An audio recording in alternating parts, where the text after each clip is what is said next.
Bismillahirrahmanirrahim. Alhamdulillah wassalatu wassalamu ala Rasulillah wa ala alihi wa ashabihi wa man tabi'ahum bi ihsanin ila yaumiddin. Amma ba'du. Alhamdulillah, pada kesempatan ini kita akan melanjutkan pembacaan kitab A'lamus Sunnah Al-Mansyurah li'tiqadi Ta'ifatin Najatil Mansurah karya Syekh Hafidz Ahmad Hakami rahimahullahu taala. Pada kesempatan kita kali ini kita akan masih melanjutkan penjelasan dari penulis yang berkaitan dengan perincian tentang al-iman bil yaumil akhir. Secara khusus yaitu tentang gambaran-gambaran apa yang akan terjadi pada hari akhir. Pada kesempatan yang lalu kita telah membaca tentang sifat al-mauqif, gambaran tentang bagaimana manusia berdiri di padang mahsyar menunggu ketetapan Allah Ta'ala, yang hal itu dijelaskan dari Alkitab. Maka pada kesempatan ini kita akan lanjutkan tentang penjelasan gambaran mauqif, yaitu berdirinya manusia di padang mahsyar, yang ini dijelaskan dari As-Sunnah. Syekh di sini mengatakan kaifa sifatul mauqifi minas sunnati. Bagaimana sifat ini gambaran al-mauqif, ini tempat berdirinya manusia, atau bagaimana keadaan manusia ketika berada di padang mahsyar ketika mereka menunggu ketetapan Allah Ta'ala, yang mana gambaran itu diambil dari minas sunnah, dari hadis-hadis Rasulullah Sallallahu Alaihi Wasallam.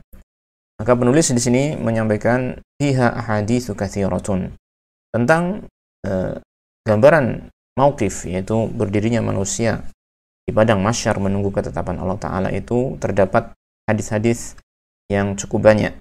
Minha, diantaranya an Ibnu Umar radhiyallahu anhuma, dari Ibnu Umar radhiyallahu anhuma, ani Nabi sallallahu alaihi wasallam, dari Nabi sallallahu alaihi wasallam.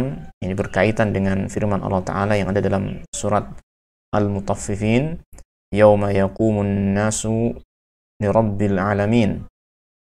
Ingatlah pada hari di mana manusia berdiri menghadap kepada Rabbul Alamin, yaitu di padang mahsyar.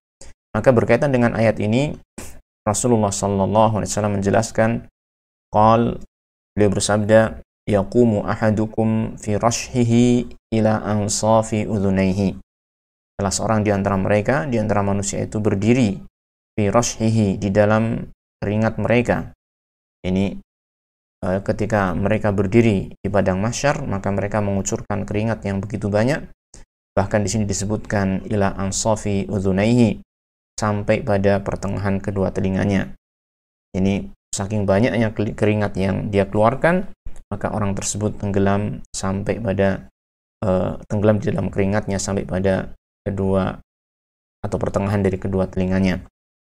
Hadis ini disebutkan di dalam riwayat Al-Bukhari dan juga riwayat Muslim. Demikian pula wa haditsu Abi Hurairah radhiyallahu anhu, hadis Abu Hurairah radhiyallahu anhu, anna Rasulullah sallallahu alaihi wasallam qala, bahwasanya Rasulullah sallallahu alaihi wasallam bersabda, ya'raqun nasu yaumal qiyamati hatta yadhhaba 'araqum fil ardi 70 dhira'a. Manusia pada hari itu, pada hari kiamat, ya'raqu, mengeluarkan keringat, hatta yadhhaba 'araquhum fil ardi 70 dhira'a, sehingga keringat mereka itu yadhhabu, ini mencapai di permukaan bumi ini sampai pada 70 dhira'a, mencapai luas 70 hasta. Ini saking banyaknya keringat yang dikucurkan oleh manusia pada waktu itu. Wa yuljimuhum hatta yablugha adhanahum, dan keringat itu mengekang mereka sampai pada sampai mencapai, sehingga mencapai pada telinga-telinga mereka, Wa hadhihi fi sahih, dan ini hadis-hadis ini di dalam hadis yang sahih. Wa ghairuha katsir, dan selain hadis-hadis ini juga cukup banyak ini yang menyebutkan tentang gambaran-gambaran mauqifnya manusia pada hari kiamat nanti. Dan apa yang disebutkan di sini adalah sebagian dari hadis-hadis tersebut. Dan ketika kita membaca hadis-hadis tersebut, maka kita mengetahui bahwasanya manusia ketika itu berada dalam keadaan yang sangat-sangat susah, di mana di padang mahsyar tersebut manusia didekatkan dengan matahari, atau matahari didekatkan di atas kepala manusia sejarak 1 mil. Dan sebagian ulama mengatakan bahwasanya padang mahsyar itu dikelilingi oleh neraka, sehingga selain panas yang ada dari matahari, mereka juga mendapatkan panas yang ada dari hawa panas yang ada dari neraka, sehingga manusia mengeluarkan keringat yang begitu banyak. Akan tetapi juga diterangkan bahwasanya keringat yang dikeluarkan manusia itu sesuai dengan amalan yang mereka lakukan. Artinya semakin banyak amal keburukan yang mereka lakukan, maka akan semakin banyak keringat yang mereka kucurkan. Sedangkan orang-orang yang saleh, orang-orang yang memiliki keimanan yang sempurna, maka mereka akan mendapatkan kemudahan dari Allah Subhanahu wa taala. Di antara mereka ada yang mendapatkan naungan dari Allah Subhanahu wa taala karena amalan-amalan saleh mereka.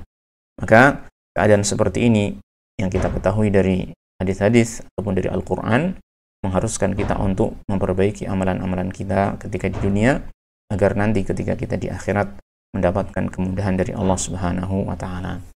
Inilah yang bisa kita baca untuk kesempatan ini. Kita akhiri wasallallahu wasallam ala nabiyyina Muhammadin wa ala alihi wa sahbihi ajma'in walhamdulillahi rabbil alamin.